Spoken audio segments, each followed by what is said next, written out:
Look what I managed to find at the same time as the Tigatron. It's Kingdom Pipes. And man, did I not expect this thing to be such a massive downgrade from the Huffer.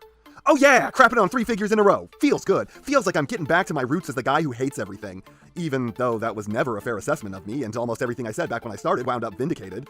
But I've always considered the goal of my show, first and foremost, to inform people of what figures may not be worth their hard-earned cash. And I don't know if I've ever seen a retool where the creators gave fewer shits. They did not care when they made this, or at least Hasbro didn't. Maybe the person who actually designed this thing didn't have contempt for you, but whoever approved the final version sure did. Okay, let's start out with the positives of this thing. They did take some areas of this a little further than most retools go. For starters, there's a new head. Pretty much the bare minimum for a retool, but another thing that they changed that mattered was the chest. This is also basically completely new, with a fully revamped sculpt. It honestly has less texturing than before, but at least it's new. Even the shoulder pylons are cut at a different angle, so this here is a change that matters at least a little. If this part had been left the same, it'd be bordering on an unfinished flat redeco. Hell, practically a prototype that they just released directly from the toolroom floor. The last change of any real positive substance that they made was the backpack. They included one whole new part and one altered part. That's luxury right there. And together, those two parts allow you to rotate the backpack backwards. I don't know about you, but I'm floored, riveted, pinned to my seat with those rivets that they did this. Unfortunately, everything else about this guy is absolute fucking garbage, and it feels literally disgusting that they dared charge us for this. For starters, I have made peace with the really tiny deluxe. Provided they give me something worth the money, I can be happy. But this is one of the smallest deluxes they've ever put out. It's thin and hollow, so they aren't spending much on material, and it's a retool. The vast majority of the work was done for them before they ever got to this point, even if they did resculpt a lot of what's going on in the chest. Hell, this even comes with fewer, significantly lower quality accessories. My point is that they have literally no excuse at this point to have basically not painted this thing at all. The original figure really wanted to make good on that front considering it was so small. Look at this. Arms fully painted, shoulder to wrist. Crotch painted, abs painted, chest fully painted, face way more paint. Then we move over to pipes. Barely, and I mean barely any paint on the face, really just the eyes and the bridge of the nose, completely raw plastic for both arms, utterly barren plastic on the chest, no paint on the abs, no paint on the crotch, basically no paint anywhere except for the billboard behind his head, which could maybe be the equivalent amount of paint that was on Huffer's chest, but that ignores the rest of the figure. Now both his ugly guns are painted fully silver, but Huffer's gun was bigger and painted fully black, and it split into 2 parts, and he had a shield, which was fully painted black, and it had a respectable amount of silver lining the top spikes. And all of the paint in vehicle mode is literally identical. Now you may want to argue that the remolding process is what ate up the paint budget, but the Huffer was designed from the ground up, and that's much harder to do. The design cost of this figure could not have been even 1/10 of what the Huffer's was. Hell, look at Tigatron. That is another retool that has been basically completely remolded, with some of the transformation re-engineered. It's pretty much twice as big as the original figure, and while yes, it does cost $10 more, it's a larger size class, and it was as painted, if not more so, than the mold it was retooling. And you know me, I'm not big on paint, but where the fuck was my money going on this thing?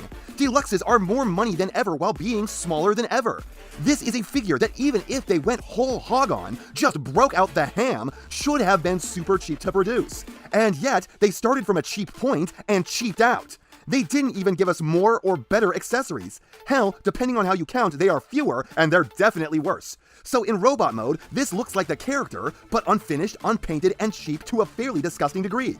And his backpack is even more preposterous so long as you have this transformed the way it was in the show. Though, for some reason, all the photography always shows this part down. I'd be willing to bet it's just a photographer not knowing what he was doing and making a fairly logical assumption. But the materials seem to be quality materials, and it's well toleranced, so at least I can say that, though it's not particularly better than the original figure on that front. Head sculpt is the character. Much like the rest of the figure, there is an absolute dearth of detail here. If someone told me that this was the hyper-tune accurate version, since the animation models were always so simple, I would both understand it and still demand that it be cheaper than the normal version.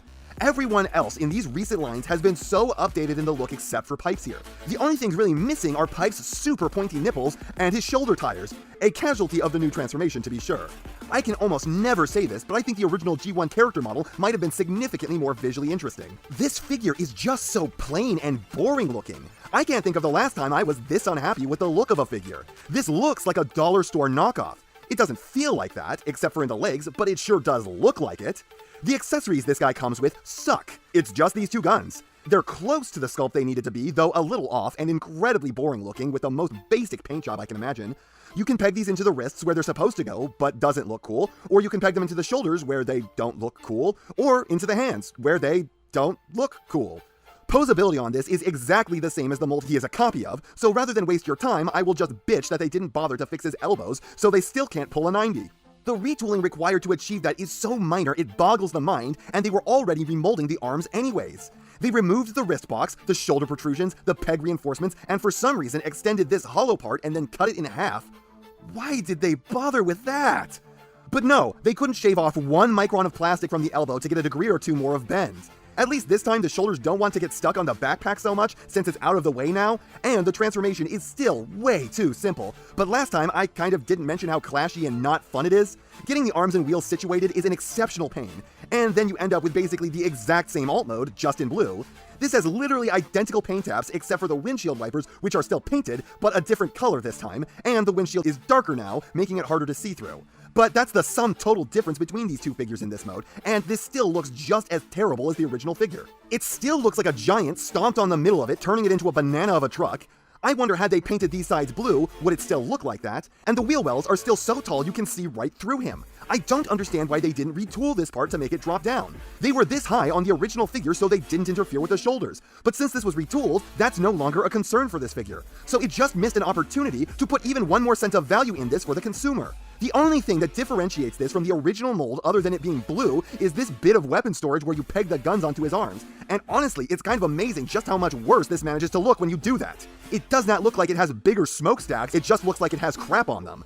I'm actually partial to removing these and attaching them to the bed of the alt mode, because at least that kind of looks like he has boosters back there. A much more useful addition than just an increased capacity to cause pollution.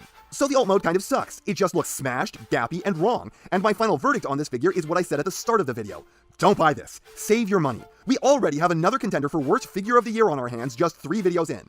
But unlike the Soundwave, who at least had a really good robot mode, even if 2/3 of the points of the figure weren't worth engaging in, this isn't here because of critical flaws in specific areas. This is terrible because every single aspect of this had no effort put in. This feels like we regressed 20 years in terms of repaints. It's a cheap cash-in on an already substandard mold. The original had substandard posing, a substandard transformation, and a substandard alt mode, with its only redeeming feature being a cool and quality robot mode. But this doesn't cross that bar because of how little effort they put in. If this goes on sale for like $10 or more off, a lot of my criticisms fall away. But this, as it is a Legend Scale Deluxe that does literally nothing to elevate itself beyond being Legend Scale. Hell, I'd say most Legend Scale figures actually have a lot more effort put in than this. This figure feels like a scummy grift from Hasbro, more than an easy pass unless you absolutely require a Pipes, at which point you might as well find a third-party Legends figure of him. Because while that might be about twice as much, it will be like 5 times minimum the quality of this, and the same size. But we as a community should make Hasbro pay for this. These need to rot on shelves, because Hasbro needs to do better. And that's not half of what I have to say, but it's enough of what I have to say. And I know you know what everyone else tells you to do at the end of these videos. So, if you liked what you saw here, please do that. And if you'd like to take it a step further, then please share this video with any friend you think may be interested. I hope you all enjoyed listening to me waste your time.